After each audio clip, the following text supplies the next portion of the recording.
बिस्मिल्लाहिर्रहमानिर्रहीम। तंदुरुस्ती हजार नेमत है आज का हमारा ये उन्वान। तंदुरुस्ती अगर ना हो सालिक, तंदुरुस्ती हजार नेमत है।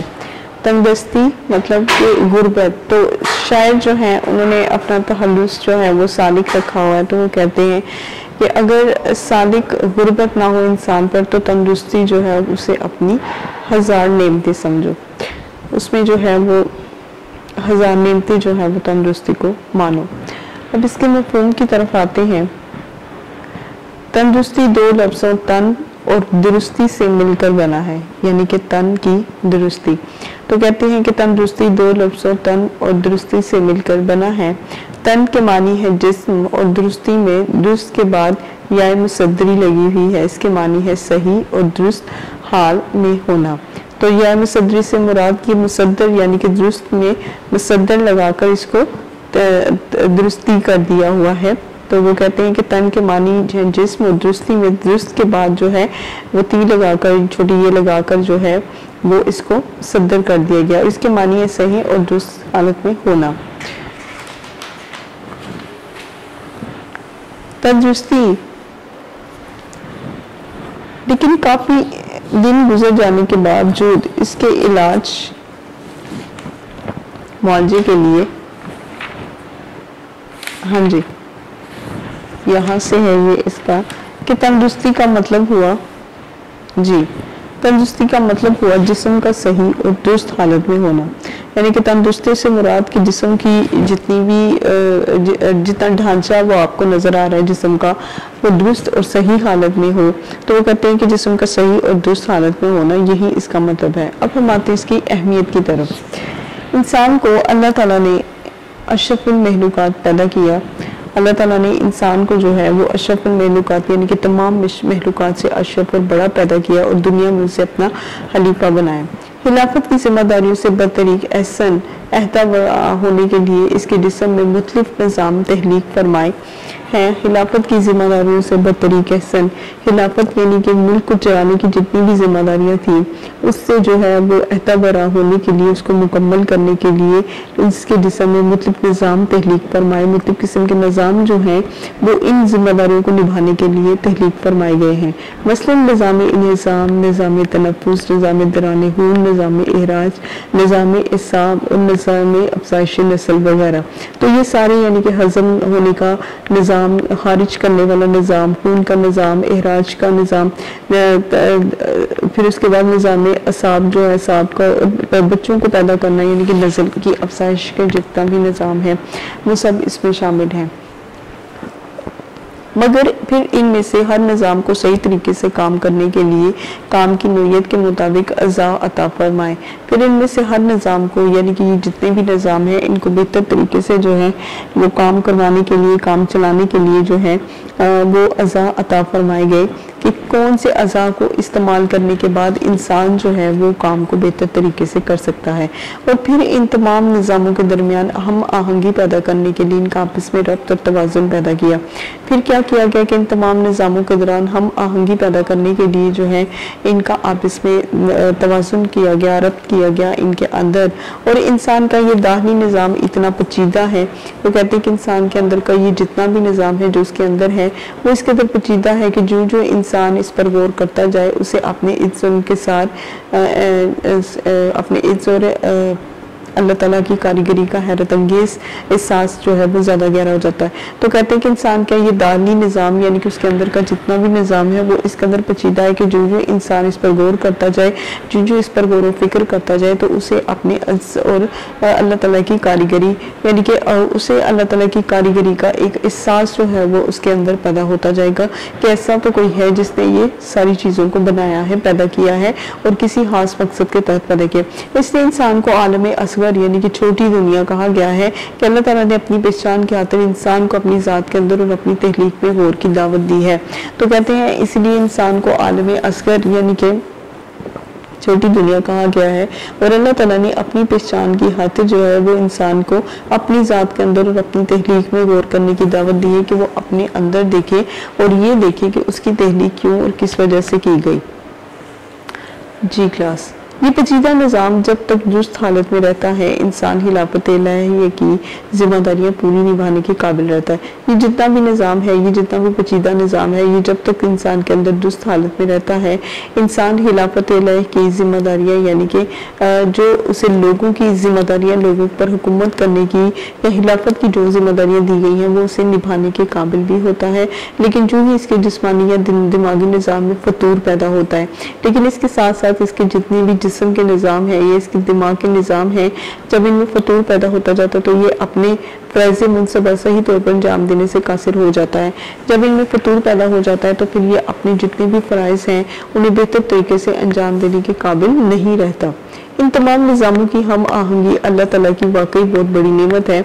अब ये जितने भी निज़ाम हैं इनके साथ हम आहंगी जो है वो अल्लाह ताला की नेमत को कबूल करने के मुतरादिफ है कि आपको अल्लाह ताला की नेमत, इस नेमत को जो है वो कबूल करना चाहिए।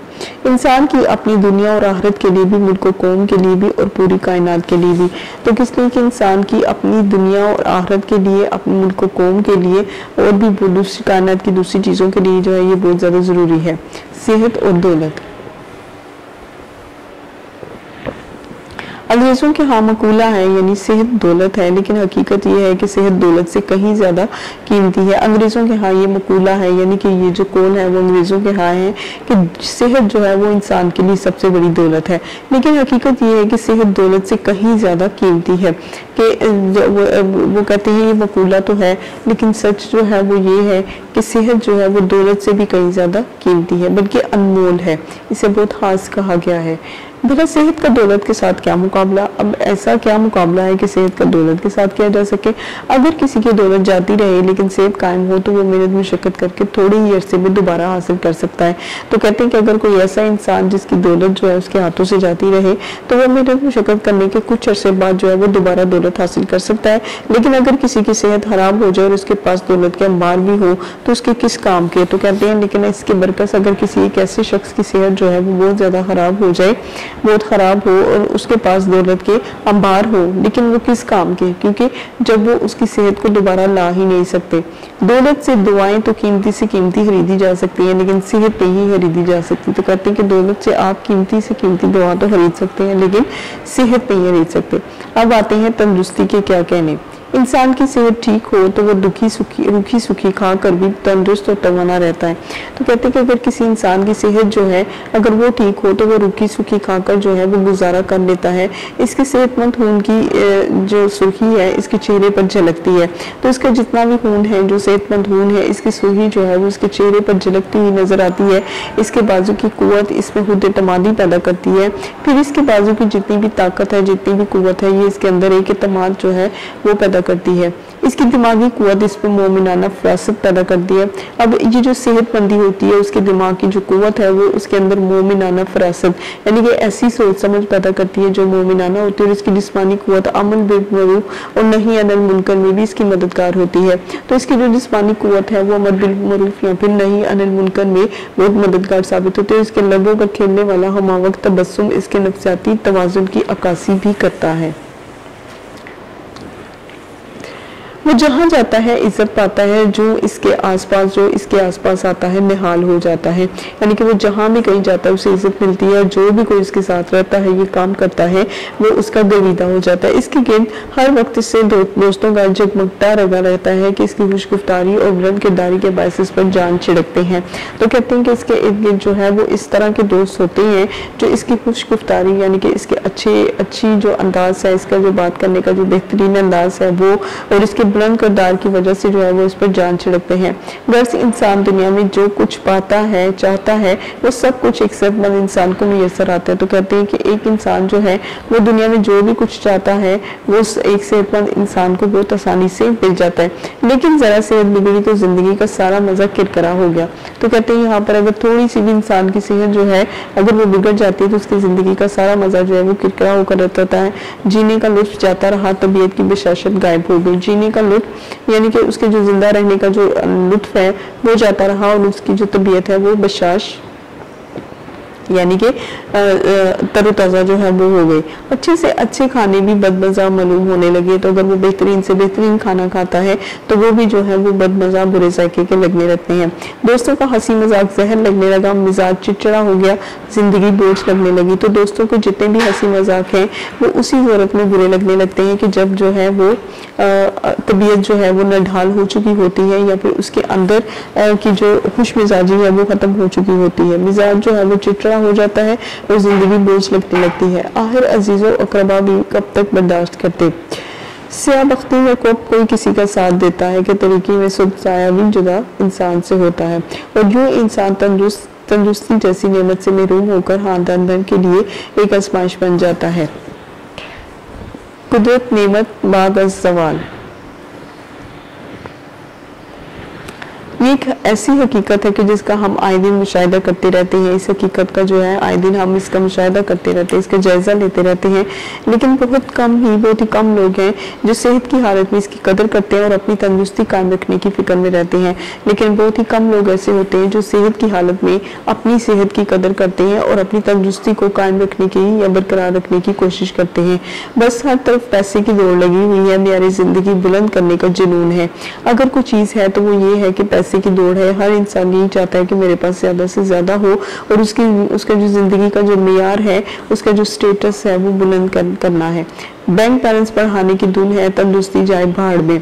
बस पैसा आना चाहिए, लेकिन कोई ये नहीं सोचता कि जब सेहत ही ना रही तो पैसा किस काम का। बस हर एक यही चाहता है कि चमड़ी जाए लेकिन दमड़ी ना जाए। तो यानी कि इसका ये मतलब है कि हर एक यही चाहता है चमड़ी जाए, कि मेरे जिस्म की जो चर्बी है वो खत्म हो जाए लेकिन मेरा पैसा खत्म ना हो। तंदुरुस्ती के असूल। जब तंदुरुस्ती ऐसी ही अनमोल नेमत है तो इसको बहाल रखने के लिए हुक्मा ने कुछ असूल भी वज़ा किए हैं, जो कहते हैं कि ये एक ऐसी बेहतरीन नेमत है, लेकिन इसे बरकरार रखने के लिए, इसे कायम रखने के लिए कुछ हकीमों ने जो है वो कुछ असूल बरकरार रखे हैं। नंबर 1, सादा खुराक। तंदुरुस्ती का सबसे पहला असूल ये है कि हमारी खुराक बिल्कुल सादा होनी चाहिए। ज़्यादा चटपटे और मुर्गन खाने निज़ाम हज़म पर बेजा बोझ बन जाते हैं। तो कहते हैं कि हमारी जो खुराक है वो बहुत ज़्यादा सादा होनी चाहिए। ज़्यादातर हमें जो है वो सब्जियों का इस्तेमाल करना चाहिए। इसके अलावा ज़्यादा चटपटे मुर्गन खाने निज़ाम हज़म पर बहुत ज़्यादा बोझ बन जाते हैं और वो इन्हें सही तौर पर हज़म नहीं कर पाता, और जो खाना हजम होकर जुज़ो बदन नहीं बनेगा वो जिस्म के बाकी निज़ामों को उनकी मतलूबा खुराक कैसे मुहैया कर सकेगा, मुयस्सर कर सकेगा। तो कहते हैं कि जो भी जो है जिस्म के बाकी निज़ामों को इनके मतलूबा खुराक कैसे मुयस्सर होगा। यूं ज़ुबान का मामूली सा चटहारा तमाम दानी निज़ामों की कमज़ोरी और बिलाहिर तबाही का बायस बनता है। खाने में सब्जियां और फल जो हैं वो ज़्यादा इस्तेमाल करें। अब आते हैं भूख लगने पर खाना। तरीही वाक़या है कि एक तबीब मदीना मुनव्वरा में मुसलमान भाइयों की तिब्बी खिदमत के लिए आया, यानी कि अपने मुसलमान भाइयों की खिदमत करने के लिए आया, लेकिन काफ़ी दिन गुजर जाने के बावजूद उसके पास इलाज मुआवजे के लिए कोई मरीज ना आया। लेकिन बहुत दिन गुजर गए तो ऐसा हुआ कि उसके पास इलाज करवाने के लिए कोई भी मरीज ना आया। तबीब ने नबी अकरम सल्लल्लाहु अलैहि वसल्लम की खिदमत में सूरत हाल का जिक्र किया तो आपसे सबने फरमाया, ये लोग जब भूख लगे तो खाना खाते हैं और अभी कुछ भूख बाकी हो तो खाने से हाथ खींच लेते हैं। तो नबी पाक सल्लल्लाहु अलैहि वसल्लम ने फरमाया कि ये लोग जब बहुत ज़्यादा भूख लगे तो तब खाना खाते हैं, लेकिन अगर इनकी कुछ भूख बाकी हो तो ये फिर अपना खाने से हाथ खींच लेते हैं, यानी कि ये पेट भर कर नहीं खाते, इसीलिए ये बीमार होते ही नहीं। इलाज किस बात का करवाए। तो नबी पाक सल्लल्लाहु अलैहि वसल्लम ने उस तबीब से जो है ये अर्ज किया। गोया तंदुरुस्ती को बहाल रखने का एक गुर ये भी है कि हम भी भूख लगे तो खाना खाएं और भी कुछ भूख बाकी हो तो खाना छोड़ दें।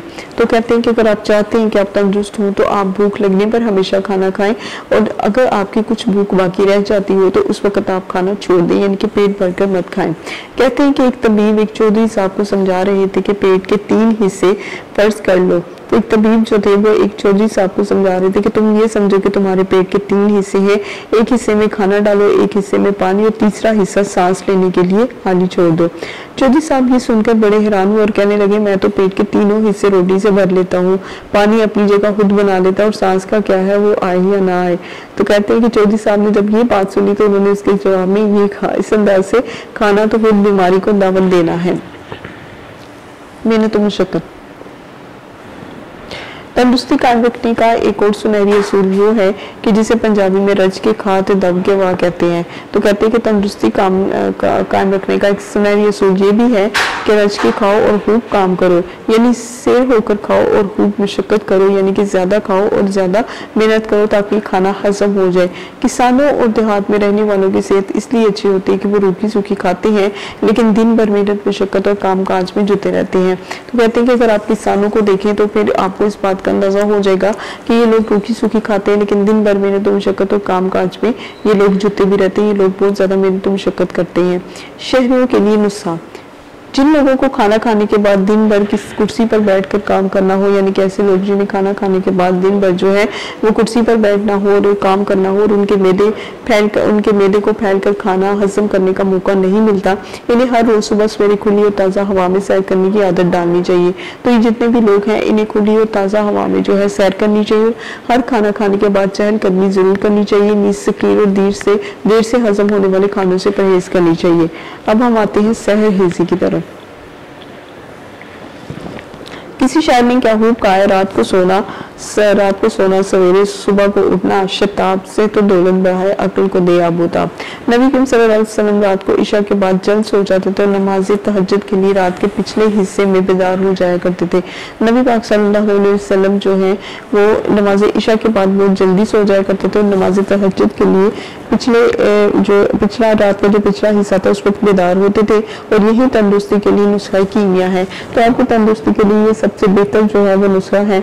आजकल लोग रात को देर तक टीवी देखते रहते हैं और रात जो अल्लाह ताला ने हमारे आराम, नींद और सुकून के लिए बनाई है सिर्फ फहश गाने और नींद और यहाँ तस्वीर और ड्रामे देखने में ज़ाया कर देते हैं। तो ये सब काम जो है ये लोग रात के वक्त करते हैं जिसकी वजह से वो आराम और सुकून की नींद जो है वो नहीं ले सकते।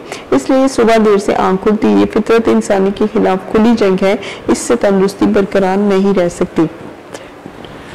हम आते हैं इंसानी सेहत के असूल की तरफ। तंदुरुस्ती जैसी गिरा कदर नेमत को बहाल रखने के लिए हमें इंसानी सेहत के असूलों पर सख्ती से अमल करना चाहिए।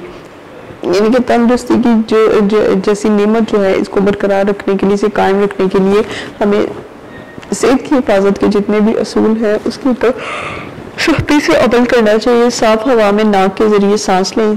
नाक के अंदर बारीक बाल हवा की अक्सर कसावतों को अंदर जाने से रोकते हैं। तो वो कहते हैं कि नाक के अंदर जो बारीक बाल हैं असल में ये हवा के साथ जितनी भी कसावतें होती हैं, इनके मट्टी वगैरह धूल इन सब को जाने से रोकते हैं और नाक से फेफड़ों तक पहुंचने का निस्बतन लंबा रास्ता सर्द हवाओं को मुतअद्दिल बना देता है। क्योंकि आपके अंदर अगर डायरेक्ट ठंडी हवा जाती है तो इससे आपके फेफड़ों पर काफी ज्यादा असर हो सकता है या कह लें कि आपकी सांस की खराबी भी हो सकती है। तो कहते हैं कि ये नाक से फेफड़ों तक पहुंचने के लिए ये रास्ता जो है वो सर्द हवाओं को रोकता है। सांस मुंह के रास्ता बाहर निकालें। साफ और ताज़ा पानी पिए। गंदा पानी पीने से पेचिश यानी कि इसहाल वगैरह जो है, हैजा और कई दूसरी मुतअद्दिद बीमारियां लग जाती हैं। बरसात और वबाई अमराज के दौरान जो है पानी को जोश देकर और ठंडा करके पिए। बहुत ज़्यादा ठंडी और बहुत ज़्यादा गर्म चीज़ें खाने से परहेज करें। खाना खूब चबा कर खाएं। खाने के दौरान पानी कम पिए। अलबत्ता खाने के 1-8 घंटे बाद खूब पेट भर कर पानी पी सकते हैं। नबी करीम सल्लल्लाहु अलैहि वसल्लम की हदीस से मुबारका है कि अगर मुझे ये ख्याल ना होता कि ये बात मेरी उम्मत को मुश्किल मालूम होगी तो मैंने हर नमाज के वजू के साथ मिसवाक करने का हुक्म देता। तो कहते हैं कि अगर मुझे इस बात का ख्याल ना होता कि मेरी उम्मत को इस बात की मुश्किल होगी कि वो हर नमाज के बाद या हर नमाज में जो वजू करते हैं उस वक्त में जो वो मिसवाक करे, नहीं तो मैं इन्हें ज़रूर इस बात का हुक्म देता कि वो हर नमाज के साथ जो वजू करते हैं, नमाज अदा करने के लिए जो वजू करते हैं उसके साथ वो मिसवाक भी किया करें। मिसवाक या मंजन से रोजाना कम अज कम रात को सोते वक्त और सुबह उठते ही दांतों को साफ करना बेहद ज़रूरी है, वरना दांतों के दरमियान फंसे हुए ग़िज़ा के रेज़े गल सड़कर जब मैदे में जाएंगे तो वो मैदे को खराब कर देंगे। रोजाना गुस्ल करना, आंखों पर ताज़ा पानी की छींटे मारना, नाखूनों को बढ़ने ना देना, बालों की सफाई का ख्याल रखना, इनमें रोजाना तेल लगाना और लिबास और माहौल को साफ सुथरा रखना भी तंदुरुस्ती के लवाज़मात में शामिल है। तंदुरुस्ती और इस्लाम अपने पैरोकारों की तंदुरुस्ती का खास ख्याल रखने, रखता है। इस्लाम अपने पैरोकार यानी कि इस्लाम को जो मानने वाले लोग हैं उन्हें वो तंदुरुस्ती के बारे में जो है वो खास ख्याल रखने की ताकीद करता है। नमाज से पहले वजू जरूरी है ताकि जिस्म गर्दो गुबार से पाक साफ हो जाए। जब भी कभी आप नमाज की अदायगी करने लगे तो इससे पहले जो है वो वजू बहुत जरूरी है ताकि आपका जिस्म जो है वो गर्दो गुबार से पाक हो। नमाज से भी अच्छी खासी वर्जिश हो जाती है। इसके लिए भी जिस्म और लिबास की सफाई जरूरी है। रोज मैदे की इस्लाह करके तंदुरुस्ती को बहाल कर देता है। इसके अलावा जो है रोजा जो है वो एक खास जो है वो नेमत है। रोजा मैदे की इस्लाह करता है और आपकी तंदुरुस्ती जो है वो उसे भी बहाल रखता है। इस तरह हज के अरकान अच्छी खासी मेहनत मुशक्कत का तकाजा करते हैं। इस्लाम ने ऐसी ग़िज़ाओं को हराम करार दिया है जो हमारी तंदुरुस्ती को जो है वो खराब कर देते हैं। चुनांचे जिन जानवरों का गोश्त हमारे जिस्म को नुकसान पहुंचाता है वो हमारे ऊपर हराम कर दिए गए हैं। तो कहते हैं कि इस्लाम में उन चीज़ों को, उन जानवरों को हराम करार दिया गया है जो हमारे जिस्म को नुकसान पहुंचाते हैं। दुरुस्ती और तंदुरुस्ती और अखलाकी पकीज़गी इंसानी जिस्म और रूह से मिलकर तरकीब पाता है। इंसान जो है वो, इंसान का जो जिस्म है और रूह, ये दोनों मिलकर जो है वो एक तरकीब पाते हैं और ये दोनों एक दूसरे पर गहरे असरात मुरतब करते हैं। यानी कि इन दोनों का आपस में बहुत ज्यादा गहरा ताल्लुक है। तंदुरुस्ती के लिए जहाँ जिस्मानी सेहत और इसके आदाब का ख्याल रखना जरूरी है, वहाँ रूहानी, अखलाकी और पकीज़गी सफाई इससे कहीं ज्यादा जरूरत है। जहाँ पर आपको सेहत के लिए जो है वो वर्जिश वगैरह की जरूरत होती है, वहाँ पर आपको अपनी रूहानी यानी कि आप अंदरूनी तौर पर और अखलाकी तौर पर आपकी पकीज़गी जो है वो बहुत ज्यादा जरूरी है। हमें अच्छी आदत अपनानी चाहिए। हमारे दिल में किसी के खिलाफ कोई बुग़्ज़, अनाद, हसद, कीना और गलतफहमी नहीं होनी चाहिए। दोस्तों और अजीजों की छोटी छोटी गलतियों को नजरअंदाज कर देना चाहिए। किसी की गिबत करने को कुरान करीम में मुर्दा भाई को गोश्त खाने से तशबीह दी गई है। यानी कि जो कोई किसी दूसरे की गिबत करेगा तो कुरान करीम में इसका हुक्म है कि वो अपने मुर्दा भाई का गोश्त खाए। मुसलमान वो है जिसके हाथ और जुबान से किसी दूसरे मुसलमान को दुख या तकलीफ ना पहुंचे। तलवार के जख्म मंदमल हो जाते हैं, इनके तलवार के जो जख्म हैं वो तंदुरुस्त हो जाते हैं, लेकिन जुबान के लगाए हुए घाव मुश्किल ही से बढ़ते हैं। यानी कि अगर आप किसी के ऊपर कोई तंज करते हैं तो वो कहते हैं कि वो जो जख्म है, वो जो घाव है वो कभी नहीं बढ़ सकते, जबकि किसी तलवार से लगे हुए जो जख्म है वो दुरुस्त हो सकते हैं। हमें जिस शख्स के मुतालिक कोई गलतफहमी पैदा हो जाए, उसके मुतालिक दूसरों से मालूमात हासिल करने के बजाय बराह रास्त मुतालिक आदमी से इसकी वजाहत करा लेनी चाहिए। यानी कि अगर आपको किसी शख्स के बारे में कोई गलतफहमी है या उसके बारे में किसी बात का कुछ शक है तो आप इसके मुतालिक दूसरों से बात करने के बजाय बराह रास्त जो है वो खुद उस शख्स से बात करें और उसकी वजाहत करें। छोटी छोटी गलती, गलतफहमियों को दूर करते रहना चाहिए, वरना कैफियत ये हो जाती है कि कुछ हम खिंचे खिंचे रहते, कुछ वो खिंचे खिंचे रहे। इस कश्मकश में टूट गया रिश्ता चाक का। और अगर कभी उसने इत्तेफाक से आमने सामने बात हो जाए तो वजह नज़ार ढूंढने से नहीं मिलती। ये सब बातें अखलाकियात से मुतल्लिक है, लेकिन इनका जिस्मानी तंदुरुस्ती से बहुत गहरा ताल्लुक है। जो शख्स किसी के मुतालिक कोई गलत फहमी, बुग़्ज़, हसद या दुश्मनी अपने दिल में पाल लेता है, दूसरे पर इसका कोई असर हो या ना हो, बदबातिन शख्स खुद जरूर परेशान रहता है और जब दिमाग परेशान हो तो जिस्म के मुख्तलिफ निज़ाम कैसे दुरुस्त कर सकते हैं। इस्लाम सलामती का दीन है, इसलिए इसने अपनी अखलाकी निज़ाम के जरिए तमाम ज़ायका सद्देबाब कर दिए जो इंसान की ज़हनी या जिस्मानी सलाहियतों पर मनफी असर डालते हैं। लिहाजा अपनी तंदुरुस्ती को एक वाकई नेमत बनाने के लिए मुख्तलिफ इस्लाम के तमाम असूलों पर जो है वो अमल किया जाए। तो क्लास ये था तंदुरुस्ती हज़ार नेमत है मज़मून। तो इंशाल्लाह आप जो है वो इसका तलफ़्फ़ुज़ खास तौर पर बेहतर करने की कोशिश करेंगे और इसे याद करने की कोशिश करेंगे। अल्लाह हाफ़िज़। वीडियो पसंद आई तो लाइक करें, अपनी राय कमेंट करें। ऐसे ही मजीद वीडियोस के लिए हमारा चैनल सब्सक्राइब करें और बेल का आइकन दबाएं ताकि आपको हर वीडियो का नोटिफिकेशन मिलता रहे।